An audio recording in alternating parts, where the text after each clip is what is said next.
Hello everybody and welcome to the United Stand. This is your latest Manchester United news and transfer news. I hope you're doing well this Monday morning. And it's a big week for the Premier League. We'll talk about Manchester United news in a moment. Jimmy Garner, Haaland, Tolisso, Skriniar, Raul Jimenez, and another very interesting transfer story that's just developing as well. But let's talk about the Premier League to start off with. There is a Premier League vote this morning. 14 of the 20 clubs have got to ratify and vote to bring training back. And there is a hope that training will be back tomorrow. We thought it might be today, but tomorrow. Interestingly, Steve Bruce has said that the likes of Danny Rose have their concerns, but they will come back training. So, it looks like most players will come back. I know Troy Deeney was talking on the news this morning. But over the weekend, again, we've had another Premier League footballer that apparently has broken curfew. So, look, I think some players won't come back. That's their right, but the vast majority will. And I think that's, after the Bundesliga at the weekend and with the dropping infection rates in the UK, I think this is the way to go. You've got to try and do it and see what happens. But also, I think what will happen is I think they're looking at the 13th of June as a start date. I think that probably will get pushed back. There are concerns from people like Mourinho as well about the fitness of some of the players at that level to get them back that quick. So I think we'll be looking at maybe the 20th of June for a comeback, or maybe the end of June, which I'm not bothered about that. The longer we've got to get it done before September or August. So let's try. I'm happy with that. Also, there is talk in the UK of a vaccine being in September. Look, this is a big but. It's Kim time, isn't it? But I think that look, if we get a vaccine in September or October, if we get a vaccine this year, it's a big high five for the world, isn't it? It's going to hopefully stop mass amount of people dying and suffering. And that's the priority. But I tell you what, if we did get a vaccine in September, why would we not be able to have fans back in grounds in September, October time? So look, let's hope that we can. What an achievement that would be for mankind if we can do that. But we're a football show, so let's talk about football. That's what we're here to do. I want to start off with this transfer story. It's coming out of a website in Spain, and I can't even pronounce it. It's Todo Fieras or something like that. I've seen it quoted by Manchester Evening News a couple of times over the last couple of weeks, and I've seen it quoted by a few people on social media. I don't know what the credibility of this website is. I've seen them say that we've bid for Dembele. I've seen them saying that Saul Niguez's deal is almost done. I'm a little bit confused as to why it's being put into Manchester Evening News articles and other outlet articles when I've never heard of this website before. And we've all heard of the Mirror and the Daily Star and the Athletic and Simon Stone and Simon Peach and Fabrizio Romano. We all know where to gauge these people in relation to credibility. But this website, for me, I'm going to have to say it's total nonsense because I've never heard of this website get anything right. And yet they're being quoted. And I've had people on the show last night saying Saul Niguez's deal's nearly done. But you've got to look at where the source is. We get a lot of people saying to us, another clickbait transfer show. And I'm like, it's not a clickbait transfer show because as fans, we're talking about the story that the mainstream media are putting out, unless it comes from me, and I don't get stuff very often. So we're talking about what's in the news. Saul Niguez coming to Manchester United, not happening. Not happening at this moment in time. No way has a deal been done. No way has an agreed fee been done. It's taking people for idiots. No club has agreed any deal with any player at the moment because they can't. Because they don't know what the financial situation is going to be. So answering that Saul Niguez thing, a load of rubbish, and I don't know why it keeps popping up. Let's talk about Haaland first, though, because I did read an article in the Manchester Evening News about this yesterday, and I think it's very right. Now, it's an observation piece, but basically there is some evidence in it. Now, we know Ole Gunnar Solskjaer loves Erling Haaland. As it said in the article, he doesn't like to talk about other players, but he has openly spoken that aren't at his club, and he's openly spoken about Haaland and what a great player he is. And obviously, I think Haaland's had a big impact on Solskjaer in the Mulder days.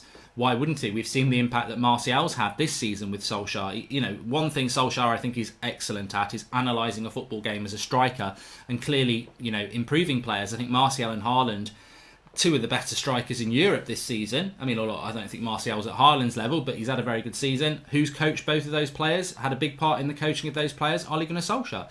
Ole Gunnar Solskjaer loves Erling Haaland. We know that he's got a release clause there, but it doesn't kick in until next summer. Not this summer, next summer. So if you wanted to sign Erling Haaland this summer, you'd have to pay 150 million probably. And he's only been at Dortmund a few months, so it wouldn't happen. But next summer, he's got a release clause of about £65 million.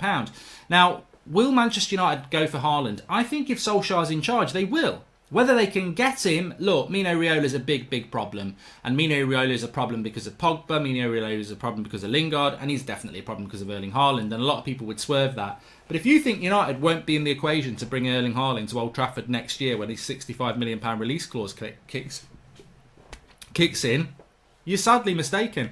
Man United will be in the race for Erling Haaland next summer, because 65 million for a player that's going to be worth about 150 million in a year's time, we will be in there. And the fees for the fees for the agent, the fees for the player will probably take us out there. But we will be in that race for Erling Haaland. And I think, because we missed out in January, people think, we'll never get him. His release clause is £65 million in a year's time.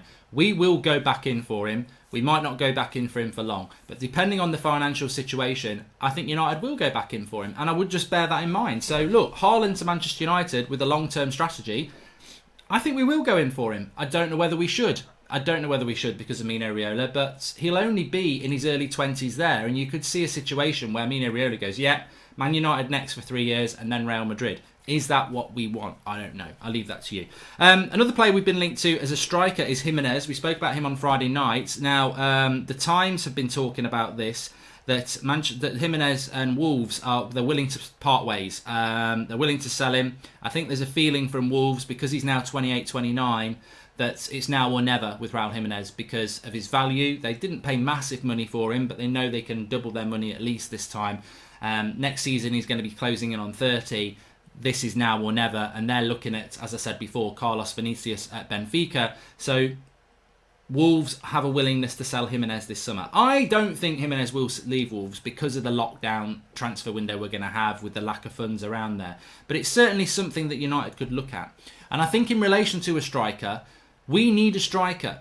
And everyone's just like, I think people have gone a bit quiet on the striker situation. I know we've had talk about Werner. We spoke about Haaland there, but that's not unrealistic. Moussa Dembele is a player I think United might fancy. And Jimenez is a player that we've sort of tentatively been linked to.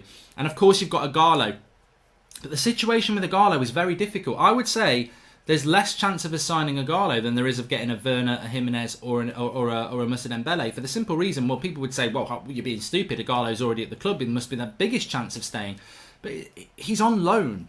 He's on 300k a week in China, and he's on loan, and the value of him is 20 million quid, and he's 31 this summer. So I don't think United getting Ighalo is. I think getting Ighalo is a bigger risk than spending 40 to 50 million on Timo Werner or Moussa Dembele or Raul Jimenez. So and United do need a striker. I mean, we can go into next season with Martial and Greenwood. Rashford's our left winger.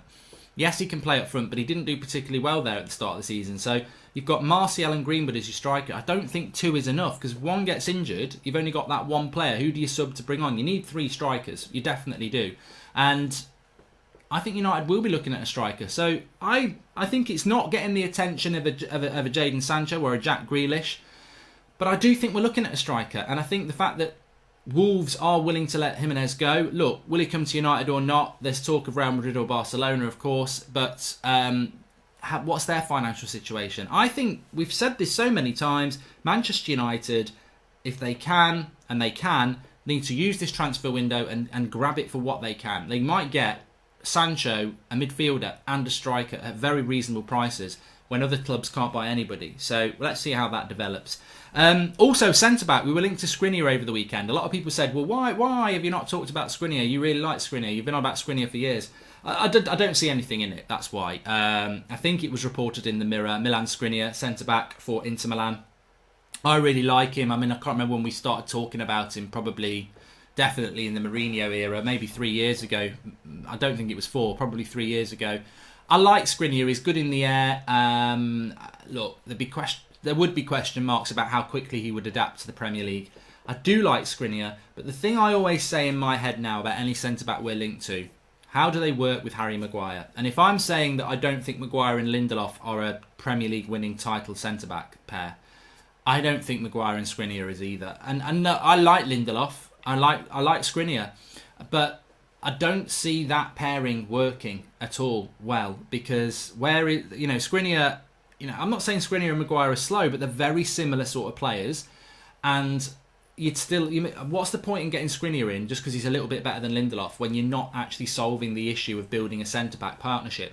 Maguire needs somebody next to him who's fast, And I know it's very shallow to just, I feel like I'm a FIFA player. I just want speed. But actually, Maguire has got a lot of very good attributes as a centre-back. The one thing he needs next to him is recovery pace, because Maguire can get done with pace down the channels or over the top sometimes. So you need a centre-back who's not going to get done like that. And Skriniar's not that, and Lindelof's not that. So £52 million for Skriniar, that's a good deal for somebody. But I think the minute we bought Harry Maguire, we negated ourselves from buying a lot of other centre-backs, because you've got to get... This is why I like Canate at Leipzig. This is why, anybody who's got a little bit of pace, I'm hopeful of Twansebi and Bailly, but we do need that sort of a centre-back next to Harry Maguire. So I don't see anything in the Skriniar thing at all.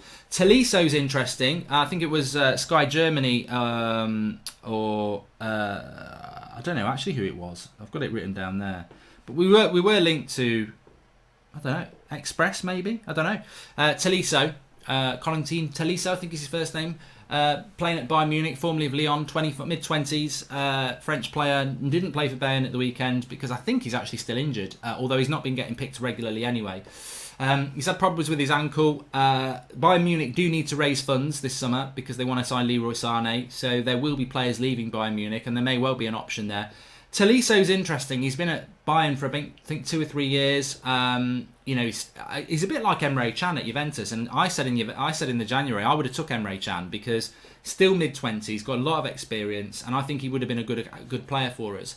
But Toliso, again, I think it's not the same as Rabiot. I think that's what I would say. It's not the same as Rabiot, because with Rabiot, he's been at PSG, he's been at Juventus. It's not worked. That's 2 clubs, and there's with Toliso, I think he's been at Bayern Munich, bit of injury problems. It's not quite worked out, but I think if you could pick Toliso up for about 20 to 30 million pounds, I would probably do it. What sort of player is Toliso?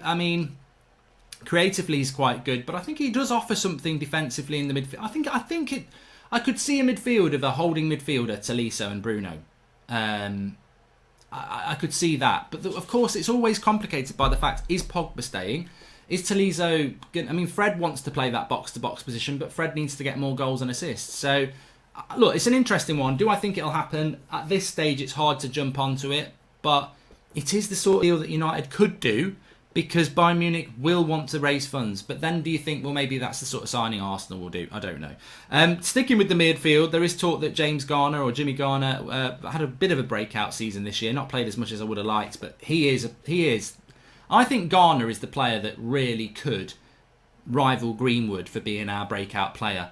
Garner sort of gets a little bit forgotten behind the likes of Gomez and Chong and Greenwood, because, and I don't really understand why, because he is a centre midfielder.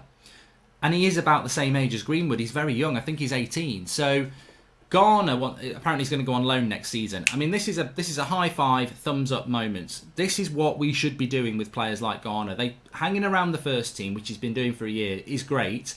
Now go and play some first team football in the Championship, and let's see what you're all about. So I would really hope that Garner goes out on loan. There was talk of him going out on loan at January, and maybe he should have done, but let's get him out on loan this season, because I think that Garner, if you've been looking at what he's been doing in the under-23s, and if you look at his age and you look at what people are saying about him, Gomez and Chong are 20 more or less.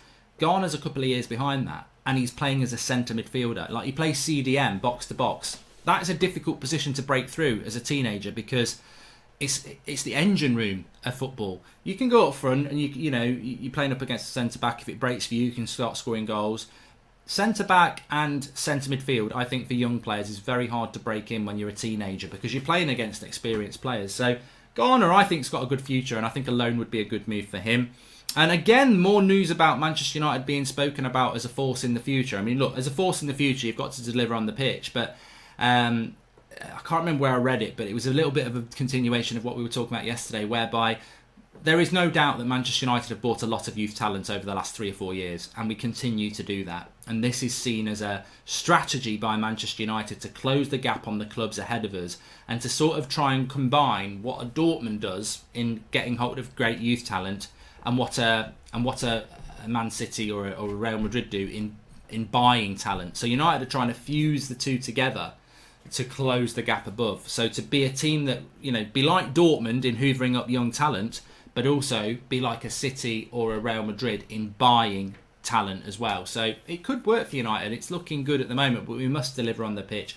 And look, I don't want to add any negativity to a Monday morning, but I got a lot of stick over the weekend from Chelsea fans because I said we're coming for you. I think we'll get top 4, and people are saying, what is he talking about? I do think we'll get top 4, but also my eyes are wide open. My eyes are not wide shut. They're wide open. We are still on course for our worst ever Premier League points total. If this season completes and we finish 38 games and we have our worst ever points total and we come 4th, we'll all be very happy. But we shouldn't ignore the fact that it's our worst points total. It's still 38 games and we've still failed there. So look, I still think we'll get 4th, but let's hope that we can beat Moyes' record as well. Thanks everyone for watching. Bruno t-shirt, it's going to be hot in the UK this weekend. The link's in the video description. You can get your Martial t-shirt, your Bruno t-shirt. Check it out, video in the description. It is warming up. It's going to be, well, look, lockdown or not, it's warm. I'm going to be outside doing the ironing later. I don't know how that's going to work. We'll just get an extension. That's what I'll do. Link in the video description for your t-shirts. This is available in red and navy and other colours. You can get the Martial t-shirt in blue and white as well. Check it out. Link in the video description. We do ship worldwide.